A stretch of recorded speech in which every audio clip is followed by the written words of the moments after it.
ધોળેશ્વર મહાદેવ કી જય। આજે આપણે મેવાસા ગામને આંગણે પરબતભાઈના ઘરે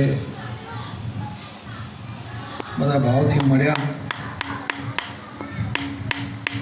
હવે થોડો આપણે સત્સંગ ભજનનો આનંદ લેશું।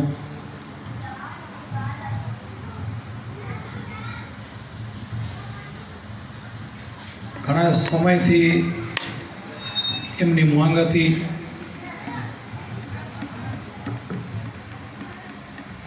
કે મારે સત્સંગ રાખવો છે,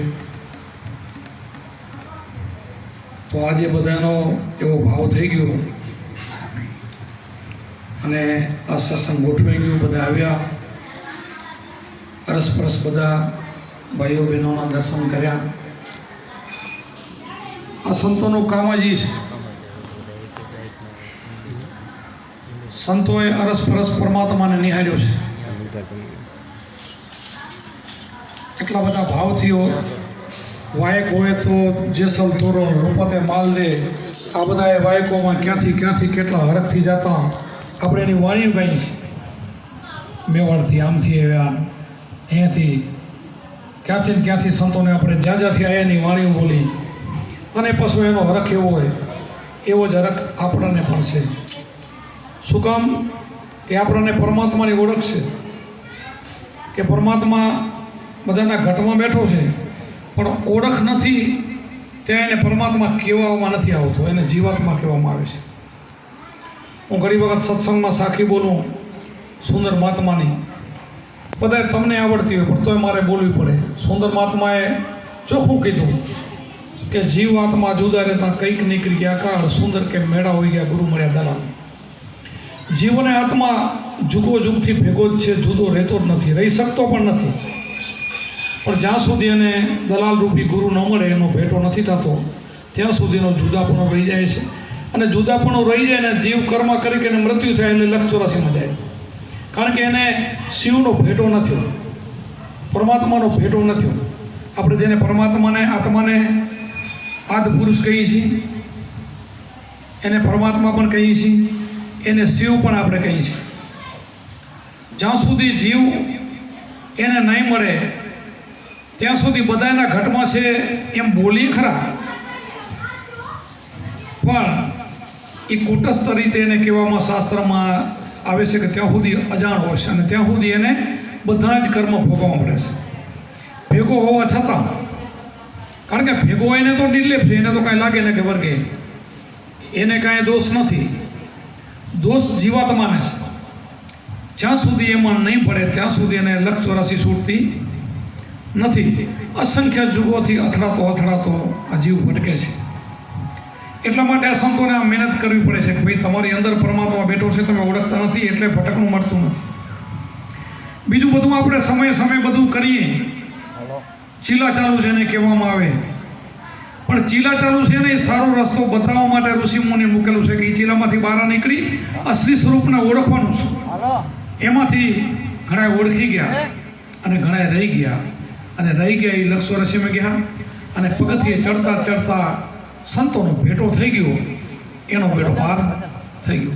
હવે સંત સિવાય સમજાય નહીં, સાધુ સંત તમને ન મળે ને તો પહેલી તો સંગત આપણે સાધુ સંતની જ કરવી જોઈએ, તો એમાંથી જ આ ઓળખ થાય। પોતાની રીતે તો કોઈ રીતે શક્ય જ નથી।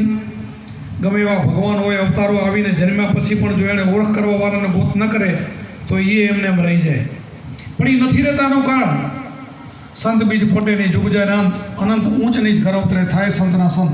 એટલે જન્મ અને જાત જ એના પૂર્વેના સંસ્કાર એવા હોય ને એને ખેંચીને લઈ જાય। આપણા અવતારો કે સંતો જે કહીને ઋષિમુનિઓ, એને નાનપણમાં ગુરુ કેમ મળી ગયા કે એનો પૂર્વેની કમાઈ હતી એટલે એને ખેંચીને લઈ જાય। જેની કમાઈ નથી, ઉત્તમ મધ્ય અને કનિષ્ઠ, એમાં કનિષ્ઠ જે માણસો છે એ કોઈનું માનતા નથી અને માને તો પાડતા નથી। એટલે આપણે પહેલો તો આપણે સાધુ સંતોની સંગત કરવી પડશે અને સાધુનો શરણ સ્વીકારવા જ પડશે। સાધુની કોઈ જાતિ ભાતિ આવતી નથી, ગુરુના દેશમાં કોઈ જાતિ ભાતિ આવતી નથી। જે કાંઈ આપણી નેણ ઠરે એવો આપણને ગુરુ મળી જાય, સારા એના સંસ્કાર હોય, સારા એના ગુરુ હોય, સારું એનું કર્તવ્ય હોય, રેણીમાં રહેતો હોય, એવો માણસ ભલે ગમે એ જાતિનો હોય. તમે જુઓ કેટલા ઋષિમુનિઓ જાતિનું ગણવા જાય તો એમ પોતે એમ કે અમે નીચે જાતિના છીએ, પણ નીચ નહોતા, એ ઊંચ હતા. આપણું શાસ્ત્ર એમ કહે છે કર્મથી જ માણસ મહાન, કર્મથી નીચ ને કર્મથી ઊંચ. એટલે કયું કર્મ કહેવાય કે આ જે આપણું જે છે, જે ભક્તિ માર્ગ અપનાવે, જે જ્ઞાન માર્ગ અપનાવે, એનું જ કર્મ સારું કહેવાય. ખાલી કર્મ સારું હોય એનાથી નહીં, ત્રણેયનો સેમ થઈ જાય. જ્ઞાન, કર્મ અને ભક્તિ ત્રણે જો એક થઈ જાય અને તો એનો બેડો પાર થઈ જાય. તો એના માટે શાસ્ત્રો તો ઘણા મૂક્યા, પણ શાસ્ત્રોએ સંતો જ મૂકી ગયા છે. ગીતા કૃષ્ણની લખેલો હોય, એમ પુસ્તકો બીજા સંતોના લખેલા હોય, પણ એ કમાઈ કરીને પછી લખી ગયા. પણ એ તમે વાંચવાથી કામ થઈ જશે એવું છે જ નહીં.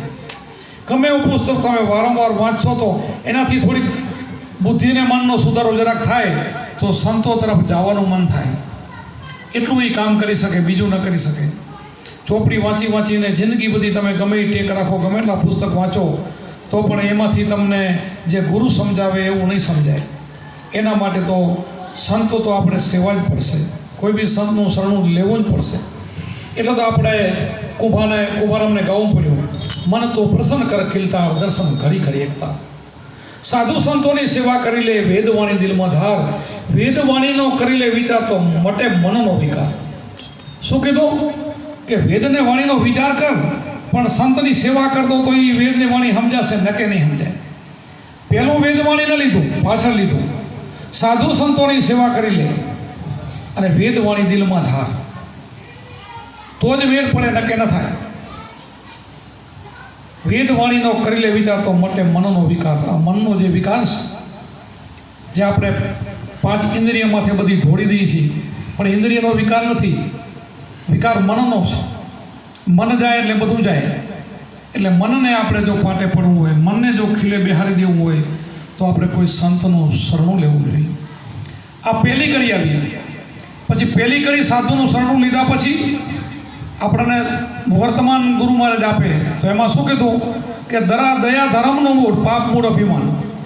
બધું આખું મૂળ હોય તો દયા. તમને દયા ન હોય તો કોઈનામાં તમને પરમાત્મા નહીં દેખાય, ગુરુમાં નહીં દેખાય, સાધુ સંતોમાં ભગવાન નહીં દેખાય, ક્યાંય નહીં દેખાય. અને જો તમારા કોઠે દયા હશે તો બધું તમને ધીરે સમજાશે. દયા ધર્મ દિલમાં ધાર, અજ્ઞાન અવિદ્યા ટાળ તો ઘટો ઘટાડીને ભાળ. આપણે દયા છે ને, એ દયા તો પહેલી જોશે.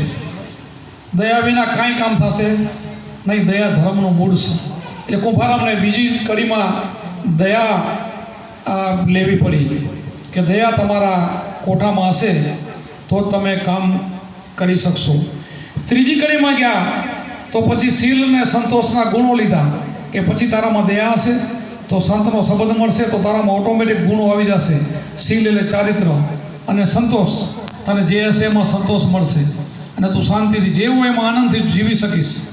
બીજાનું જોઈને આપણને બળતરા નહીં ઉપડે એવું જીવન. અને સુખ જ એ છે, સાચું સુખ છે ને એ છે. આ તમે ગમે એટલું ભેરું કરશો તો ભેગું નથી આવવાનું, આ બધું દુઃખદાયી છે. પણ સમજણ હશે ને તો ગમે એટલું અબજો રૂપિયાની સંમતિ હશે ને તો તમારે દુઃખદાયી નહીં થાય, અને નકે તો થોડુંક હશે એ પણ દુઃખદાયી થશે. એટલે આપણે શીલ સત્વના ગુણ આપણને કુંભારામે ગ્રહણ કરો. એક સંત નહીં, બધાય. આ પાયાની વાત છે. એમ કરતાં પછી તમારું ભજન વધી જાય તો પછી તમને અંદરનું જ્ઞાન થાય ને પરમાત્માની ઝલક થઈ જાય તો તમે પોતે સ્વયં ઈ જ છો. એ વસ્તુને ઓળખી લો તો પછી તમારે કાંઈ પછી ભટકણું નથી ને બીજું કાંઈ છે નહીં. તો તમને ઘટોઘટ ભગવાન દેખાય, કોઈ ઘટ ખાલી નહીં દેખાય. પછી અજ્ઞાનીમાં તમને ભગવાન દેખાશે. એ અજ્ઞાની ભલે લો, પણ તમને એના ઉપર દયા આવશે. તમે એની પાછળ નહીં દોડો, એનું નુકસાન કરવા તમે નહીં દોડો. તમને એ કાંઈક કહી જશે તો તમે જાતો કરશો કે એ અજ્ઞાન છે, હું અજ્ઞાન નથી. આવું બધું આમાંથી નીકળે. એટલે આપણા સંતોએ પહેલી જ વાત કરી છે કે પ્રથમ કર સંતન કે સંગા. આપણે 5 નવદા ભક્તિમાં પણ શિવરીબાઈને જ્યારે નવદા ભક્તિ ગાઈ ત્યારે એમ કીધું પ્રથમ સંતન કર સંગા, દૂસરી કથા પ્રસંગા. કથા પછી જ બધું, પણ પહેલું આપણે સંતોનું સંગ. તો તમે બધાએ સંતોના સંગમાં આવ્યા જ છો. બધાએ ખૂબ ઉપદેશ પણ લઈને ખૂબ ભજન પણ કર્યું છે.